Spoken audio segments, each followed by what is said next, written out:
अरविंद केजरीवाल पहली बार सरकार बनाने में कामयाब हुए। 70 में 67 सीटें कोई सोच सकता है? 70 में 62 सीटें कोई सोच सकता है साहब? तो उसके बाद से विरोधियों को लगा कि नहीं भाई, ये तो जमीन पे जो है वो काम कर रहे हैं, लोग इनसे जुड़ रहे हैं।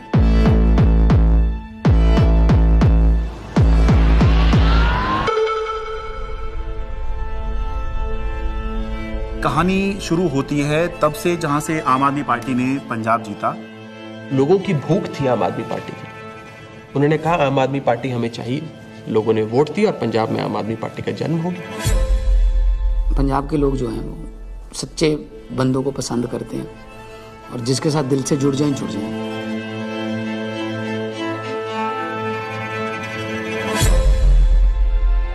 आम आदमी पार्टी गुजरात को भविष्य देगी। गुजरात की 6 करोड़ जनता के साथ मिलके एक नया गुजरात बनाएंगे जिसमें 24 घंटे बिजली होगी। और उसके बाद आम आदमी पार्टी गुजरात में जैसे ही घुसी तो वहां से एक दिल्ली के अंदर हमें चेंज आता हुआ दिखाई दिया।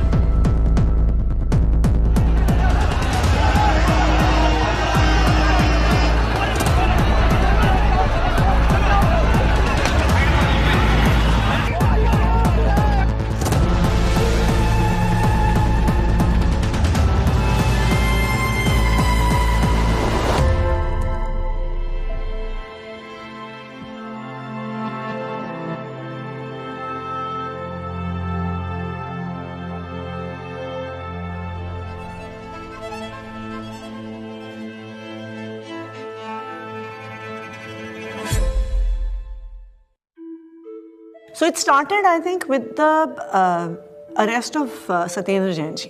And मुझे ये लगता है कि ये स्ट्रैटेजी उनकी शायद रही होगी कि जो भी अरविंद केजरीवाल के सिर्फ आईज, ईयर्स, आर्म्स, हैंड्स, जो पूरी टीम है, कि अगर हम उस टीम को डिकैपिटेट कर देंगे तो हो सकता है कि काम रुक जाए।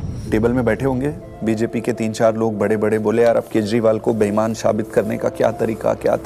किसी ने आइडिया दिया होगा कि कुछ घोटाला, बोले यार कोई घोटाला कैसे, कोई चिपकेगा नहीं इस आदमी पे। दिल्ली के स्वास्थ्य मंत्री सत्येंद्र जैन को ईडी ने हिरासत में लिया। एनफोर्समेंट डायरेक्टरेट ने सबसे पहले अरेस्ट होने वालों में मैं था। ऐसे तो कोई कर्म किए नहीं थे कि जेल चले जाएं। फिर मैंने कहा ऐसे कर्म भी नहीं किए थे मंत्री बन जाए। तो क्योंकि मुझको पूरा केस पता था तो मुझे लगा ठीक है, एजेंसी अगर अरेस्ट कर रही है थोड़े दिन में छूट जाएंगे। Why are they threatened by us? And the answer to me is very clear. आम आदमी पार्टी केवल एक सरकार या 10 नेताओं की पार्टी नहीं है। आम आदमी पार्टी एक सोच है। तब तक जो भी गिरफ्तार होते थे, पॉलिटिकल लोग भी जो गिरफ्तार होते थे, महीने में, 2 महीने में, 3 महीने में निकल के आ जाते थे। तब हमने ये नहीं सोचा था कि इतना लंबा चलेगा। अब ये जानकारी मिल रही है कि मनीष सिसोदिया को गिरफ्तार कर लिया गया है। इस वक्त की बड़ी सीबीआई बुलाया जाता था, ईडी बुलाया जाता था, उनके घर पे रेड हुई, उनके बैंक के लॉकर पे रेड हुई, दिल्ली सचिवालय में उनके ऑफिस में रेड हुई, उनकी यहाँ तक कि उनके पैतृक गांव में भी सीबीआई और ईडी वाले पहुँच गए थे। देखिए हमें तो पता था कि आम आदमी पार्टी के किसी भी नेता के पास एक भी पैसा नहीं है और मेरे ख्याल से आज ही ईडी और सीबीआई को भी पता है। मैं तो खुश था कि दिल्ली में एक ऐसी शराब पॉलिसी बनाई गई है जिसमें एक मॉल में 27 शराब की दुकानें थीं, वो अब कम हो जाएंगी और सरकार को रेवेन्यू बहुत ज़बरदस्त मिलेगा। तो मैं तो खुश था कि अच्छी पॉलिसी बनाई गई है और कई राज्य इस पॉलिसी को देख रहे थे। पर अचानक इन्होंने चिल्लाना शुरू किया है तो स्कैम हो गया है। अगर एक अच्छी पॉलिसी को ये स्कैम करार देके सीबीआई और ईडी में केस रजिस्टर करा सकते हैं तो किसी भी हद तक जा सकते हैं। मनीष सिसोदिया को ईडी ने गिरफ्तार कर लिया है। तिहाड़ जेल में पूछताछ के बाद मनीष सिसोदिया को अब ईडी ने गिरफ्तार कर लिया है। इससे पहले सीबीआई ने उनको गिरफ्तार किया था और वो इसमें पीएमएलए में 2 ही कंडीशन में बेल हो सकती है। पहली कंडीशन या तो जो सरकार का इन्वेस्टिगेशन एजेंसी है वो कह दे कि केस नहीं। दूसरी कंडीशन बेल हो सकती है जब इन्वेस्टिगेशन एजेंसी द्वारा डाले गए सारे कागज जांच कर लिए जाएं। तो भाजपा की इन्वेस्टिगेशन एजेंसी क्या करती थी, लाखों की तादाद में कागज डाल दिए। अब जज साहब कितना टाइम लगाएंगे वो देखने को, 10 साल। हमने प्रोसीडिंग्स भी पूरी देखी थी सुप्रीम कोर्ट के अंदर और सुप्रीम कोर्ट ने जो जिस तरह कमेंट्स किए थे उससे ऐसा लग रहा था कि ये केस कुछ है ही नहीं। सुप्रीम कोर्ट ने यहाँ तक कह दिया था कि आपका केस जो है ट्रायल के अंदर 2 मिनट में गिर जाएगा। किस तरह का केस आप बना के लाए हैं? क्योंकि सीबीआई के बाद मनीष सिसोदिया को ईडी ने भी गिरफ्तार कर लिया था, तो दोनों ही के अंदर जमानत उनको चाहिए थी। अब जब जैसे ही 30 अक्टूबर का दिन था, सुप्रीम कोर्ट ने बेल रिजेक्ट कर दी। जेल में पूछताछ के बाद मनीष सिसोदिया को अब ईडी ने गिरफ्तार कर लिया है। इससे पहले सीबीआई ने उनको गिरफ्तार किया था और वो तिहाड़ जेल में है। सीधे चलते जितेंद्र शर्मा के पास। जितेंद्र, बताइए, ईडी ने गिरफ्तार कर लिया है मनीष को? जी बिल्कुल, आप देखिए दूसरे दिन लगातार जो ईडी है वो मनीष सिसोदिया को अरेस्ट करके उनका टारगेट अरविंद केजरीवाल ही था। इनको ये लगा था, इनके कैलकुलेशन में, कि पार्टी के साइकी में फर्क पड़ेगा, लोग टूटते जाएंगे। तो इसका मतलब ये है कि डेस्परेशन के मापदंड पे तो भारतीय जनता पार्टी अपने लास्ट थ्रेशोल्ड पे पहुंची और भारतीय जनता पार्टी की लीडरशिप भी उस थ्रेशोल्ड तक पहुंच गई कि अब और कोई तरीका नहीं है इनको जेल में डालने। बड़ी खबर यह है, आम आदमी पार्टी के सांसद संजय सिंह गिरफ्तार कर लिए गए हैं। आपके सांसद संजय सिंह की हो गई है गिरफ्तारी। ईडी ने करते थे संजय सिंह, उस पर कहीं ना कहीं एक बड़ी चोट फिलहाल आम आदमी पार्टी के लिए रहेगी, लेकिन राजनीतिक रूप से ये नुकसान तो है ही, लेकिन क्या सरकार का पक्ष रहेगा शराब नीति मामले में जब ये गिरफ्तारी हुई है, इसका भी इंतजार रहेगा। अब ये अपने आप में काफी ज्यादा तो भगत सिंह ने अपनी किताब में लिखा कि उनके छोटे भाई जब उनसे मिलने आए, फांसी की सजा हो चुकी थी तब तक, उन्होंने लिखा कि उन्हें ये फिक्र है हरदम नया तर्जे जफा क्या है। जफा मतलब अत्याचार। उन्हें ये फिक्र है हरदम नया तर्जे जफा क्या है।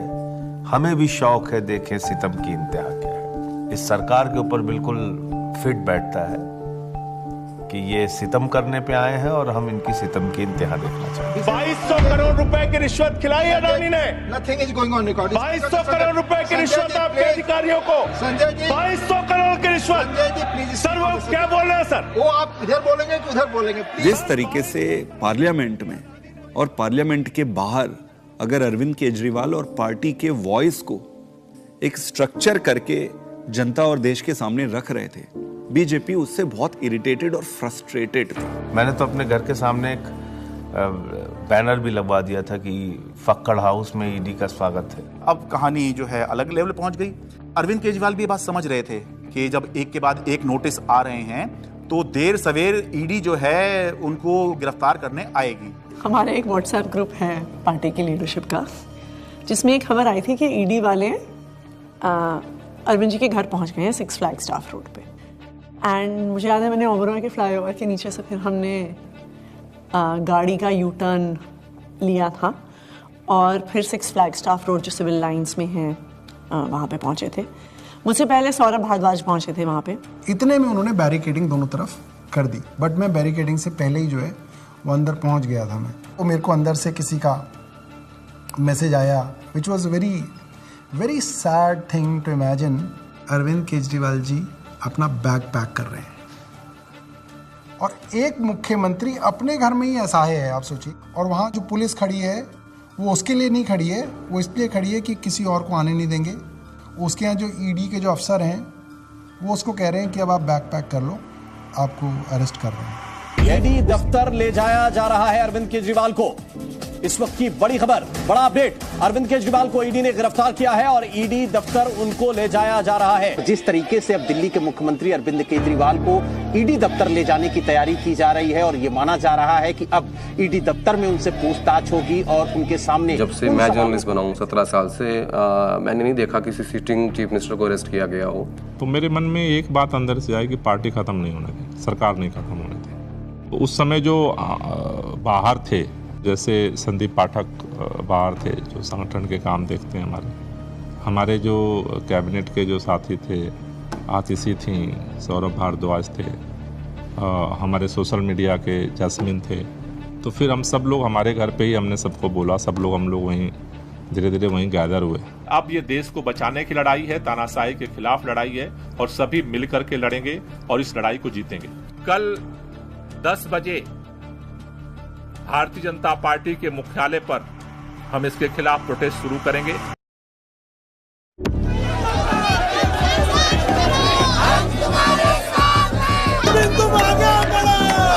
सबसे पहले मैं पहुंचा वहां। हुआ ये कि लोग पार्टी ऑफिस चले गए और हम और दुर्गेश पाठक जी जो ITO वाला चौराहा है उस पर रुक गए। ITO पे मैं जब पहुंचा तो मैंने देखा कि मेरे सामने ही आतिशी और सौरभ को अरेस्ट कर लिया गया।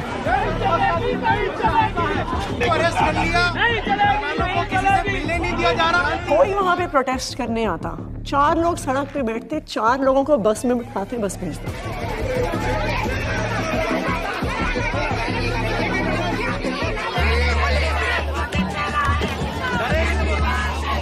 ITO के ऊपर एक फुटओवर ब्रिज है, ऊपर अगर आप जाओगे तो मैं लोकेशन चेंज करता रहता था, तो कहीं एक जगह जाके ऐसे शांत खड़ा हो जाता था, फिर मैं देखता था कौन आ रहा है किधर से, तो मैं देखता था उधर से 20 लोग आ रहे हैं, तो उनमें से मैं पहचान जाता था। मोस्टली मैं ऑर्गेनाइजेशन में काम करता था तो सबके नंबर थे, तो मैं उनको फ़ोन करके बोलता था अभी रुक जाओ 10 मिनट, मैं जहाँ बोलूँगा उस डायरेक्शन में जाना।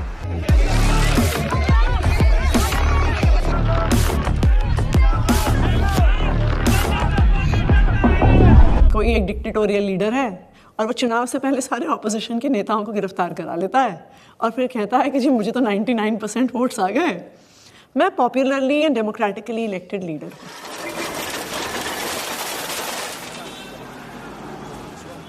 कहना है वाटर, इसको इधर रख सकते हैं बगल में, इस टेबल को इधर रख दीजिए। 2013 में सबसे पहले लोगों ने हमें वोट क्यों दिया? हम तो कुछ भी नहीं थे, कभी कहीं सरकार नहीं चलाई थी, हम तो ये भी नहीं कह सकते थे हमने ये काम करके दिखा दिया हमें वोट दो। अन्ना आंदोलन किया था, तो अन्ना आंदोलन में लोगों ने देखा ये लड़के बड़े ईमानदार हैं, देशभक्त हैं, जिद्दी हैं, किसी चीज़ पे अड़ जाए तो करके रहते हैं। ये क्वालिटीज़ जनता को हमारी पसंद आई, इस क्वालिटी को वो ख़त्म करना चाहती थी बीजेपी, तो उन्होंने कीचड़ फेंकना चालू किया, करप्शन किया, केजरीवाल ने पैसे खाए, एक ताना बना बुना गया, लोगों को ज़बरदस्ती करके स्टेटमेंट्स दिलवाए गए, प्रेशराइज कर करके हमारे खिलाफ झूठे बयान दिलवाए गए। लेकिन कुदरत तो कुदरत है, ये क्या है, बीजेपी कुछ नहीं है कुदरत के सामने।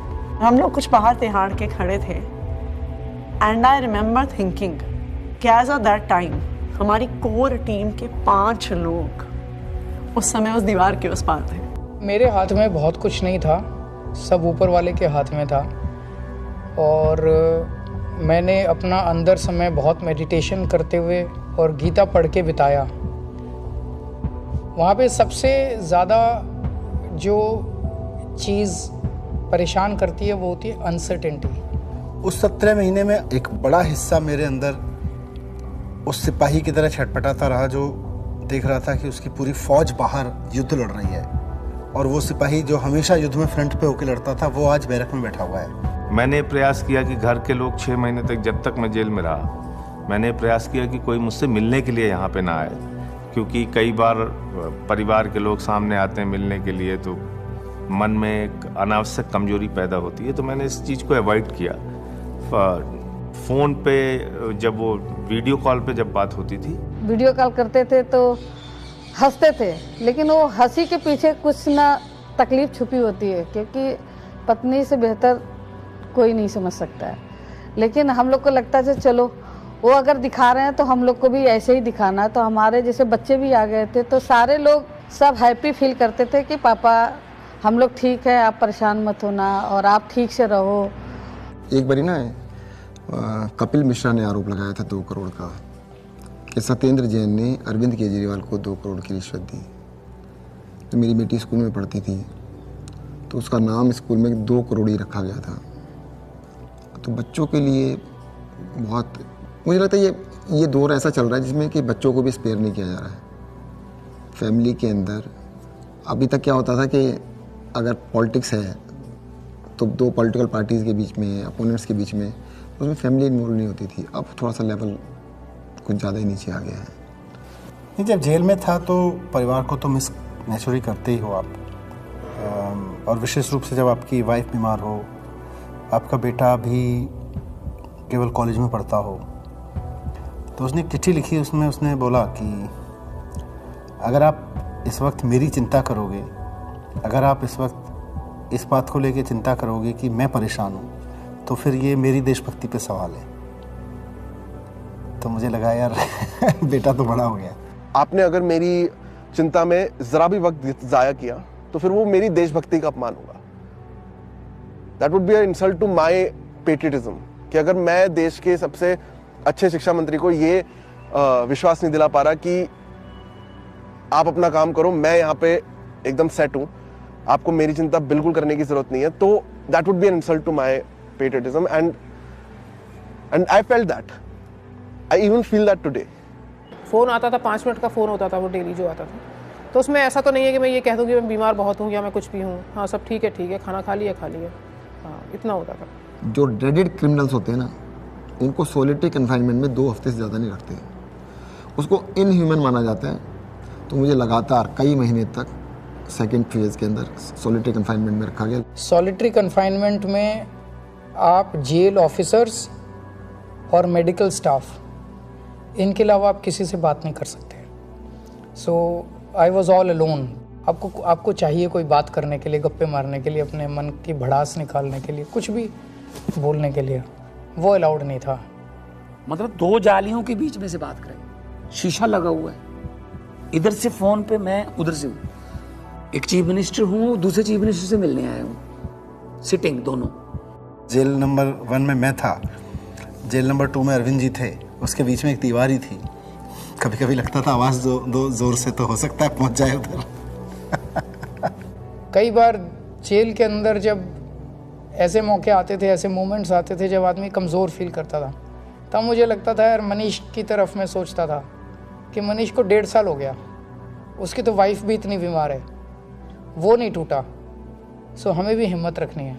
ये बड़ा वो था कि उन्होंने मेरी दवाइयाँ रोक दी। 15 दिन के लिए मैं शुगर का पेशेंट हूँ और 10 साल से मैं इंसुलिन पे हूँ, और 15 दिन उन्होंने मुझे इंसुलिन दी, मेरा शुगर 350-400 पहुँचने लग गया।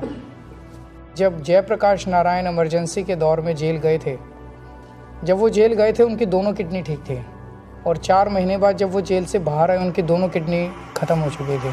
Mr. Kejriwal, in fact, wrote to Tihar jail authorities alleging that he was not being administered insulin despite flagging his peaking sugar levels. ये जेल वाले कहते थे कि इंजेक्शन नहीं देंगे, प्रिस्क्राइब्ड नहीं है। पता नहीं कितने साल से वो इंजेक्शन ले रहे थे, सब प्रिस्क्राइब्ड था। भारतीय जनता पार्टी के कहने पर अरविंद केजरीवाल जी की इंसुलिन रोके हुए हैं। ऐसा लगने लगा कि यार क्या ये जेल में रख के इनको मारने का प्लान बना रहे हैं। क्योंकि पॉलिटिक्स एक अलग होती है, लेकिन पॉलिटिक्स का मतलब ये नहीं होता है कि मैं आपको निपटा ही दूंगा। तो ये इंसुलिन वाली बात जो है, ये तो निपटाने वाली बात है। विरोधी होते हैं राजनीति में, लेकिन दुश्मन नहीं होते। कोर्ट के आदेश पर डॉक्टर्स की कमेटी बनती है, उसके बाद जो है इंसुलिन दी जाती है। आम आदमी पार्टी का मोराल जो था वो डाउन था। क्यों? कि आम आदमी पार्टी जो है वो 2 चीज पे चलती है, केजरीवाल का नाम और वॉलंटियर का काम। वो दौर थोड़ा ऐसा था कि लगा था कि अब आम आदमी पार्टी जो है वो अब बचेगी नहीं, क्योंकि केजरीवाल के बाद कौन। कई बार ऐसे क्षण आए, ऐसे मोमेंट्स आए जब लगा कि अब तो सब खत्म हो गया, अब सब बर्बाद हो गया, अब there is no coming back from this, we have hit rock bottom.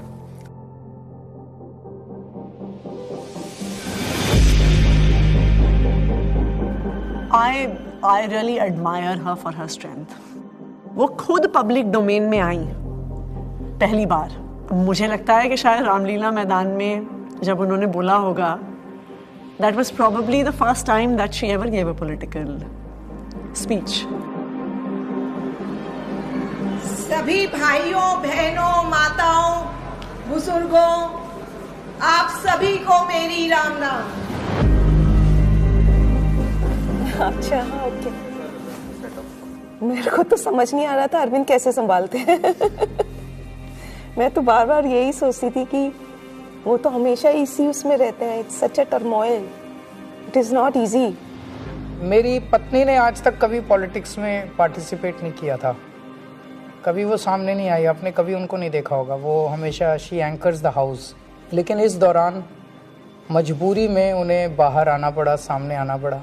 कुछ प्लानिंग नहीं थी, इट्स जस्ट दैट कि मैं अरविंद जी से मिलने गई, उन्होंने कहा कि ये मेरा मैसेज पार्टी तक दे दो, क्योंकि ये एप्रीहेंडेड की पार्टी में तो बड़ी खलबली जो भी है। उन्होंने एक मैसेज दिया और उस मैसेज की मैंने एक वीडियो रिलीज कर दी, अरविंद जी का मैसेज। तो वो स्लोली शायद एक एंकरिंग हो गई मेरी, और मेरा एक रोल डिफाइन हो गया, मेरी एक जिम्मेदारी डिफाइन हो गई। और जिस तरह से वो सारे पार्टी के सीनियर लीडर्स से, चाहे वो पंजाब के थे, चाहे वो देश भर के दूसरे राज्यों के थे, चाहे वो दिल्ली के थे, सबसे मिल रही थी, सबको हौसला दे रही थी और सबको एकजुट रखा उन्होंने, वो मुझे लगता है कि काफ़ी काबिल तारीफ़ है। उनके साथ जो है विधायकों की मीटिंग कराई गई ताकि सबका भरोसा बना रहे कि हाँ, घबराने की ज़रूरत नहीं है, अभी भी सब कुछ ठीक है। तो वो संवाद पार्षदों के साथ में, विधायकों के साथ में, मंत्रियों के साथ में, सांसदों के साथ में, ये सब सुनीता केजरीवाल ने ये सब किया। मुझे याद आ रहा है कि मार्च के शायद आखिरी दिन रहा होगा, दिल्ली के अंदर रामलीला मैदान में इंडिया ब्लॉक की एक बड़ी रैली हुई और वो रैली इसलिए हुई कि एक तरफ अरविंद केजरीवाल को गिरफ्तार किया था, मौजूदा मुख्यमंत्री को गिरफ्तार किया था, देश में ऐसा पहली बार हुआ। दूसरी तरफ झारखंड के मुख्यमंत्री हुआ करते थे, उनको गिरफ्तार किया गया था। तो दिल्ली में आम आदमी पार्टी ने इसकी अगुवाई करी, इस इंडिया ब्लॉक की रैली की, और रामलीला मैदान में बड़ी रैली हुई। और उस रैली का जो अचीवमेंट था कि इंडिया ब्लॉक के सारे बड़े नेता उस एक मंच पर आ गए, अपनी सारी जितनी भी उनकी आपसी विवाद हैं, आपसी मतभेद हैं, जो होता है, होगा भी, पहले भी था, आगे भी होगा, लेकिन उसके बावजूद भी जब अरविंद केजरीवाल की गिरफ्तारी का मुद्दा था तो उसको लेकर सोनिया गांधी, प्रियंका गांधी, राहुल गांधी, ये तीनों जो हैं उस दिन इंडिया ब्लॉक की रैली में आए और सारे बड़े नेता जितने गठबंधन में हैं, चाहे वो अखिलेश यादव हों, शरद पवार हों, और उससे जो है एक माहौल बना कि बीजेपी से लड़ने के लिए, या बाद में बीजेपी ने जब ये इंडिया गठबंधन बनते देखा तो एनडीए भी कहना शुरू कर दिया, उससे पहले बीजेपी ही चल रही थी। एनडीए से लड़ने के लिए एक इंडिया ब्लॉक जो है वो अब बन गया है, जिसमें मिलके जो है बीजेपी को चुनौती दे सकते हैं। भारतीय जनता पार्टी इसलिए इस मॉरल वॉर को हार गई क्योंकि हमारे तमाम नेताओं के गिरफ्तार होने के बावजूद भी हम एक दिन भी डिफेंसिव नहीं थे। ये जेल भेज दें, कितने मुकदमे हमारे पे रोज चल रहे हैं, कोर्ट की तारीख आती है, जाते हैं, भुगतते हैं, पुलिस वाले आते रहते हैं, एसएचओ बदलते रहते हैं, रोज मुकदमे होते रहे। आम आदमी पार्टी का जो डीएनए है वो भारतीय जनता पार्टी के आगे झुकेगा नहीं, दबेगा नहीं, रुकेगा नहीं, और आम आदमी पार्टी इसीलिए जिंदा है।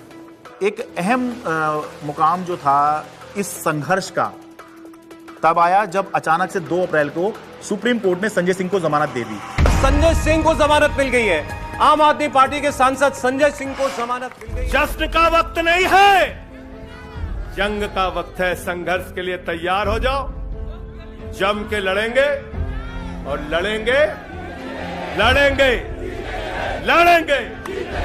That was the time at which I felt कि शायद हमारी इमोशंस बाहर निकल कर आई। एंड जिस दिन मनीष जी की बेल हुई थी, और मुझे याद है उस दिन I was at a school inauguration. I am not very prone to being, मैं बहुत ऐसे इमोशनल व्यक्ति नहीं हूँ, पर उस दिन तो मैं स्टेज पर ही रोने लग गई थी। मैं एक पब्लिक उसमें थी, इनॉग्रेशन में थी। मनीष सिसोदिया को सुप्रीम कोर्ट से जमानत। इन्होंने स्टडी तो पूरा किया और उन्होंने सीढ़ी भी ठीक बनाई थी, बट वो सीढ़ियाँ ना, इसको ये नहीं पता था कि सारे केजरीवाल के रंग में रंगे हुए। डिले किया जा रहा है, डिले पर डिले, वो मनीष सिसोदिया की तरफ से नहीं, जब बल्कि प्रक्रियागत है। और तुमने सारे के सारे रिसोर्सेज यूज कर डाले, तुमने ईडी यूज कर डाला, तुमने सीबीआई यूज कर डाली, एसीबी यूज कर डाली, विजिलेंस यूज कर डाला, दिल्ली पुलिस यूज कर डाली, सारा मीडिया का नैरेटिव यूज कर डाला, पूरी पावर तुमने, मतलब कितनी गन पावर है बीजेपी की, आपने सब कुछ यूज करके इन सारे लीडर्स को अरेस्ट कर लिया। उसका रिजल्टेंट क्या है? 0। आम आदमी पार्टी के पूर्व मंत्री और वरिष्ठ नेता सत्येंद्र जैन को आखिर दिल्ली के राउज एवेन्यू कोर्ट से जमानत मिल गई है। हमें पता तो था ही कि आज नहीं तो कल, कल नहीं तो परसों बाहर तो आना ही है, क्योंकि हमने कुछ किया नहीं है। अगर हमने कुछ किया होता तो शायद हम बीजेपी ज्वाइन कर लेते, जैसे बाकियों ने किया। अरविंद केजरीवाल को जमानत मिल गई है। जिस खबर का इंतजार आम आदमी पार्टी के नेता कार्यकर्ता लंबे वक्त से कर रहे थे, वो खबर आ चुकी है। अरविंद केजरीवाल को जमानत मिल गई है। अभी की बहुत बड़ी खबर, दरअसल अदालत तो ये इलेक्शन डिफाइन करेगा कि आम आदमी पार्टी कहां जाएगी, और अगर ये इलेक्शन अरविंद केजरीवाल जीतते हैं तो वो उस लीग में आ जाएंगे जहां पर ये चर्चा होने लग जाएगी कि अगर 2029 में लोकसभा का चुनाव होगा तो क्या अरविंद केजरीवाल प्रधानमंत्री का एक चेहरा हो सकते हैं, वो चर्चा होगी? नहीं, मैं कभी अपने आप को ऐसे नहीं सोचता कि मैं कभी पीएम बनूंगा, या कभी ऐसे भी नहीं सोचा था कि मैं सीएम बनूंगा।